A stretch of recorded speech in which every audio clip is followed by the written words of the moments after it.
मैं अजय साहू और आप देख रहे हैं शोरगुल टाइम्स। भिलाई नगर निगम इन दिनों राजनीतिक अखाड़ा बना हुआ है। निगम में कांग्रेस की सत्ता है, इसका भरपूर लाभ कांग्रेस की परिषद उठा रही है। किसी भी समान सभा की बैठक में कांग्रेस बहुमत में होने से एक तरफा प्रस्ताव को पास कर लिया जा रहा है। बैठक सिर्फ औपचारिकता के लिए हो रही है। पिछले 2 बैठक में कुछ ऐसे ही नज़ारा देखने को मिला। अभी हाल में निगम सालाना बजट को लेकर बैठक हुई थी। इस बैठक में विपक्षी भाजपा के पार्षद को बोलने का अवसर ही नहीं दिया गया और बजट को हो हल्ला कर सर्वसम्मति से पास कर लिया गया। कुछ ऐसी ही स्थिति गुरुवार को समान सभा के बैठक में भी हुई। परिषद की ओर से एकमात्र प्रस्ताव को बैठक में लाया गया।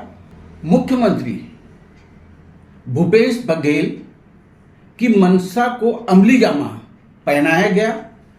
प्रस्ताव के अनुसार क्षेत्र के सभी छोटे बड़े उद्यमियों को संपत्ति कर में छूट का मुद्दा रहा। जैसे ही बैठक शुरू हुई, विपक्षी पार्षद ने यह मुद्दा उठाया कि जब उद्योगों को छूट दी जा सकती है तो गरीब एवं बीपीएल कार्डधारियों को छूट का लाभ क्यों नहीं दिया जा सकता। इस पर कांग्रेसी पार्षद हो हल्ला करने लगे। एक पार्षद ने तो यहां तक कह दिया कि आधे से अधिक बीपीएल कार्डधारी फर्जी हैं। खास बात यह है कि राशन कार्ड बनाने के लिए उस क्षेत्र की पार्षद की सहमति होती है। उनकी सहमति के बिना राशन कार्ड बनता ही नहीं है और अगर फर्जी राशन कार्ड बनाए गए हैं तो इसके लिए पार्षद ही सीधे तौर पर जिम्मेदार हैं। बैठक में विपक्षी पार्षदों की जब नहीं सुनी गई तो भाजपा पार्षदों ने सदन का बहिष्कार कर दिया और बैठक हाल से बाहर निकल गए। इसके बाद कांग्रेस के पार्षदों ने उद्योगों को संपत्ति कर में छूट के प्रस्ताव को बहुमत के आधार पर पास कर लिया गया। शोरगुल टाइम्स ने बैठक के इस कार्यवाही को अपने वीडियो में बारीकी से कवर किया है। आप देखिए और इस चैनल को सब्सक्राइब करिए, साथ ही वीडियो को लाइक करना ना भूलें। नमस्कार, धन्यवाद। क्योंकि सभी ज्यादातर लोग हम लोग स्लम क्षेत्र के पार्षद हैं, वहाँ पे परित्यक्ता महिला, तलाकशुदा महिला, नेत्रहीन परिवार, पेंशन तलाकशुदा, जिनसे पूरा पैसा लिया गया है। सदन के सभी पार्षद महापौर जी भी हैं। हम सब लोग आपसे ये करते हैं कि हम सब लोग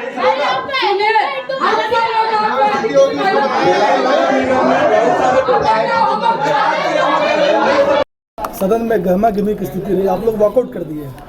आज नगर पालिका निगम की विशेष सम्मेलन में आज धृतराष्ट्र का वो पात्र याद आया जिसमें महाभारत में कुरुक्षेत्र में जब धृतराष्ट्र अपने पुत्र मोह के चक्कर में पूरा अपना राजवंश खो बैठा, आज उसी प्रकार के शहर की सरकार अपने मुख्यमंत्री के दामन को और उसके स्वार्थ के लिए आज पूरे शहर को नीलाम कराने और शहर को बेचने के चक्कर में लग गई है। आज इनके द्वारा नगर निगम के गरीब बीपीएल परिवार को फर्जी कहा गया।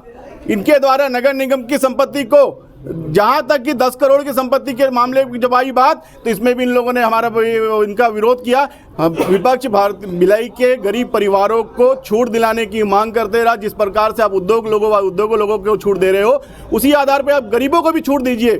जब इस बात पे आई तो इनके सदन के साथियों के द्वारा, कांग्रेस के सदन के साथियों के द्वारा गरीब परिवार को, बीपीएल परिवार को फर्जी कहा गया, जिसके विरोध में हमने बहिष्कार किया और आज हम सब यहाँ पर उद्योगों को भार मुक्त कहा गया। कैसे लोग इस बात को समझे, बताएं।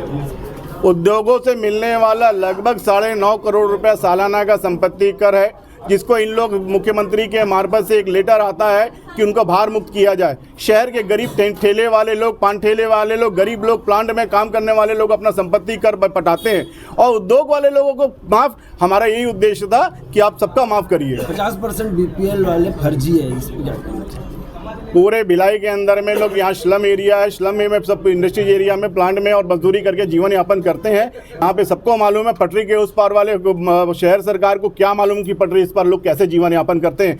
कभी इस पटरी इस पर आकर के देखे, लोगों को समझ में आ जाएगा कि लोगों के यहाँ का चूल्हा कैसे जलता है। 8-10 हज़ार रुपये कमाने वाला व्यक्ति अपने बच्चे को पढ़ाता है कैसे है। 8-10 हज़ार रुपये कमाने वाला व्यक्ति अपने बच्चे के इलाज के लिए कहाँ कहाँ घूमता है। आकर के देखे, फर्जी बोलने से पहले उनको आकर के देखिए उनके साथ क्या बीत रहा है। हेलो, बहुत दिन बाद बोल रहा भाई, बोलने दो। कहाँ से यहाँ तक आया उछल के? सभापति महोदय, 71,000 बीपीएल कार्डधारी हैं, सबको छूट देना है। बिल्कुल पहले वो बीपीएल कार्डधारियों का सर्वे करवा लो, सही में बीपीएल धारी है कि नहीं। आधे फर्जी हैं, आधे ज्यादा फर्जी है। जांच करा ली जाए, जो एक्चुअल बीपीएल होगा उसको माफ कर देना।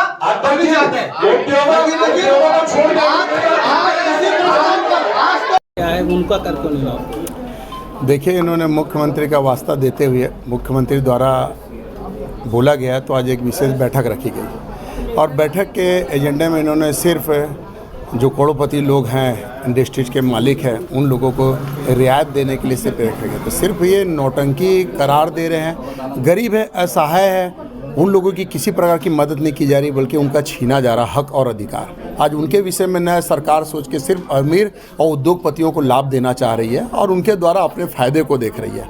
आप देख रहे हैं कि हर जगह भ्रष्टाचार का ये आलम है। आप देखें कि सफाई कर्मचारी से लेकर कर्मचारी तक का पेमेंट नहीं मिल रहा है। उसके बाद अब वो गरीब लोग, और वो भी राशन कार्डधारी जो बीपीएल है, उनको फर्जी कहा जाता है सारे सदन में। इससे बड़ी शर्मनाक क्या बात होगी कि फर्जी कहा जाता है, क्योंकि वो लोग बेचारे जीवन पर्यंत तक उनका कार्ड है, जाते हैं, अपना राशन लेते हैं, अपनी जीविका व्यापन कर रहे हैं। रोज़ के रोज़ खाने वाले, रोज़ के रोज़ कमाने वाले मजदूर हैं बेचारे। उन मजदूरों को फर्जी करार दे रही है। मतलब अब ये सरकार इतनी कुछ भी निर्णय कुछ होके इतना किसी को कुछ भी आम आदमी का कोई जीना, आम आदमी का कोई अधिकार नहीं, कोई हक नहीं। आम आदमी को ये कुछ समझ ही नहीं रहे। गरीब सिर्फ मरने के लिए है और काम करने के लिए और ज़िंदगी में जूझने के लिए। सरकार के खिलाफ कोई बोल ना सके तो गरीब को और गरीब करते हुए उनको जीवन पर उनकी तो मृत्यु ही है। अगर उनको कार्ड को लॉस कर देते हैं और उनको फर्जी करार देते हैं तो वो जीवन में एक गरीब सिर्फ चाहता है सम्मान, लेकिन वो भी बेचारा रात दिन मेहनत करने के बाद उनको फर्जी ऐसी डिग्रियां मिल रही हैं कांग्रेस के द्वारा।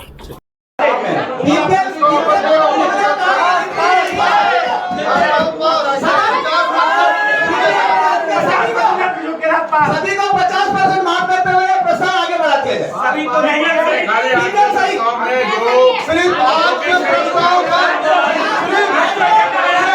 में गहमा गहमी की स्थिति रही और आप लोग वॉकआउट कर दिए। आप लोगों को प्रस्ताव पसंद नहीं आया क्या? प्रस्ताव पसंद नहीं आने वाली बात नहीं है। भिलाई नगर निगम में आज विशेष सामान्य सभा बैठक बुलाई गई थी उद्योगपतियों की संपत्ति कर माफ करने का। आप शहर के उद्योगपतियों की संपत्ति कर तो माफ करने को तैयार हैं, लेकिन वो गरीब कहाँ जाएंगे जो सेक्टर 1 नेहरू नगर के बाजू से कोसा नाला, राधिका नगर, कृष्णा नगर, कैंप 1, रामनगर क्षेत्रों में जिन लोग रहते हैं, उन गरीबों को क्यों माफ़ नहीं किया जा रहा है? उद्योगपतियों से क्या सरकार को ऐसी कोई लाभ है? और इसी प्रकार से जिस प्रकार से कांग्रेस के लोग वैशाली नगर विधानसभा क्षेत्र के या खुर्सीपार क्षेत्र के लोगों को फर्जी करार दिए, ये निंदनीय अपराध है और कांग्रेस को माफ़ी मांगना चाहिए कि आप सब ने सदन में गरीबों का अपमान किया है। पूर्ण यह है कि नुकसान की भरपाई करने के इनके पास कोई साधन नहीं है। हमारे देश के प्रधानमंत्री जी किसी भी योजना को आज अगर लागू कर रहे हैं तो उनकी सबसे पहली प्राथमिकता है बीपीएल धारी या जो गरीब तबका है। उससे अलग जाकर के कांग्रेस ने यहाँ अपना असली चेहरा दिखाया। उद्योगपतियों को अपने टैक्स में छूट देने के लिए यहाँ पर उन्होंने प्रस्ताव लाया कि उनको टैक्स से बाहर रखा जाएगा। हम लोगों ने एक प्रस्ताव रखा कि अगर मुख्यमंत्री जी उद्योगों को इस संपत्ति कर के दायरे से बाहर रखना चाहते हैं तो जो गरीब परिवार है, बीपीएल कार्डधारी जो रोज का अपना जीवन यापन अपने बहुत कठिनाइयों से करते हैं, उनको भी 50% की छूट दी जाए और उसके साथ इसको एजेंडे को शामिल किया जाए। तो कांग्रेस की शहर सरकार ने उन बीपीएल कार्ड धारकों को फर्जी करार दिया, सदन में उन्होंने फर्जी कहा। ये एक शर्म की बात है कि हम जनप्रतिनिधियों को जो लोग चुन करके यहाँ भेजते हैं, कांग्रेस के उन्हीं जनप्रतिनिधियों के द्वारा उन बीपीएल कार्ड धारकों को फर्जी करार दिया जा रहा है। और इसको लेकर के हमने सदन से आज वॉकआउट किया है और हम मांग करते हैं कि शहर सरकार इसमें गरीबों से माफ़ी मांगे। उन्होंने गरीबों का अपमान किया है और जो संपत्ति कर में औद्योगिक घरानों को छूट दी जा रही है और बीपीएल कार्ड धारकों को दबाव दे करके उन्हें प्रताड़ित करके उनसे संपत्ति कर वसूला जाता है। इसके बदले में भारतीय जनता पार्टी के पूरे पार्षद हम जो है एकत्रित होकर के पूरे भिलाई शहर के नगर निगम क्षेत्रों में असहयोग आंदोलन चालू करेंगे और लोगों से मांग करेंगे कि अगर उद्योगों को छूट दी जा रही है तो वो लोग भी असहयोग आंदोलन में साथ दें और संपत्ति कर नगर निगम में ना पटाएं। आपको क्या लगता है उनको कितना फायदा होगा? कुछ ही समय बचा है अभी तो। देखिए, फायदा और ये हम आज के कोई निर्णय को लेकर नहीं कर रहे हैं कि अभी 1 महीने की कोई छूट है। हम तो जब उद्योगों को आप छूट दे रहे हो, भाई संपत्ति कर आप सबसे ले रहे हो, जब उद्योगों को आप छूट दे रहे हो, वो औद्योगिक घराने के मालिक उस कर को पटाते हैं, कोई वहाँ के कर्मचारी तो पटाते नहीं है। तो जब उनको आप छूट देने के लिए ला रहे हो तो यहाँ पर कई अपंग लोग हैं, कई विधवा महिलाएं हैं, कई बेसहारा महिलाएं हैं, कई बुजुर्ग ऐसे हैं जिनके बच्चे यहाँ नहीं हैं या अब नहीं रहे। उन लोग जो उनकी स्थिति खराब है, क्या वो लोग इस दायरे के लायक नहीं थे? क्या शहर सरकार बीपीएल कार्ड धारकों से और उन गरीब परिवार से अपना मुंह मोड़ लिया है उन्होंने? अगर वो इस प्रस्ताव पर खिलाफ थे तो उनको बोलना चाहिए कि खिलाफ है, और आज उन्होंने फर्जी बता करके दिखा दिया कि वो इस प्रस्ताव के खिलाफ थे। तो हम लोग एक असहयोग आंदोलन सबके आपस में बैठ करके निर्णय लेंगे और पूरे भिलाई नगर निगम के जितने क्षेत्र हैं, गरीब तबके के जो क्षेत्र हैं, उन सब में असहयोग आंदोलन चलाएंगे कि वो लोग अब संपत्ति कर, जब तक इसमें कोई नगर निगम महत्वपूर्ण निर्णय ना ले तब तक संपत्ति करना पड़े। अभी तक मेरे पास कि उसे छूट मिलना चाहिए था, छूट नहीं मिला। पर जैसे आज सदन के संज्ञान में बात आई है तो मैं सम्मानित सदस्य से निवेदन करूंगा कि ऐसे सभी लोगों की सूची अगर मुझे उपलब्ध करा देंगे तो हम उसमें एक बार परीक्षण कराना उसमें आवश्यक होगा। संपत्ति किसके नाम पर है ताकि कोई अनुचित उसका लाभ उठाने का कोशिश नहीं करे, तो उसमें ये परीक्षण करना आवश्यक है कि संपत्ति किसके नाम पे है। तो जैसे ही हमको सूची उपलब्ध हो जाती है हम इसके लिए दल बना के परीक्षण करवा लेंगे और जो भी न्यायोचित कार्रवाई होगी वो करेंगे। देखिए, पिछले दिनों माननीय मुख्यमंत्री जी ने एक घोषणा की थी कि प्रदेश में, छत्तीसगढ़ राज्य में जितनी भी औद्योगिक इकाइयां हैं उनको संपत्ति कर से छूट दी जाए। उसके पीछे माननीय मुख्यमंत्री जी की मंशा ये रही होगी कि उद्योग, अगर छत्तीसगढ़ के उद्योग अगर अपने मूल स्वरूप में वापस आ सकेंगे, जो कि पिछले 2-3 सालों में कोविड और दूसरी वजह से औद्योगिक क्षेत्र प्रभावित रहा है, उन औद्योगिक इकाइयों को फिर से मदद करने के लिए, उनको सहारा देने के लिए उस छूट में जो संपत्ति कर उनसे लिया जाता है उसमें कुछ छूट प्रावधानों के तहत जो अधिनियम में उल्लेखित हैं, उन जो अधिनियम के तहत जो उल्लेखित प्रावधान है उसके तहत अगर कुछ छूट उनको दी जाए जिससे कि वो औद्योगिक इकाइयाँ वापस अपने मूल स्वरूप में आ सकें, जिससे प्रदेश में रोजगार भी उत्पन्न होगा और रोजगार उत्पन्न होने से आर्थिक स्थिति भी प्रदेश के लोगों की अच्छी होगी। उद्योगों से मिलने वाला जो लाभ था अब हानि में बदल जाएगा, उठाया जाएगा। बीएसपी और जो छत्तीसगढ़ औद्योगिक जो हमारा जो छत्तीसगढ़ का ये जो है उद्योग विभाग, उसके अंतर्गत जो लघु उद्योग है मुख्यतः उसको इसमें लिया गया है और उन्हीं को इस छूट के प्रावधान में लाया जाएगा।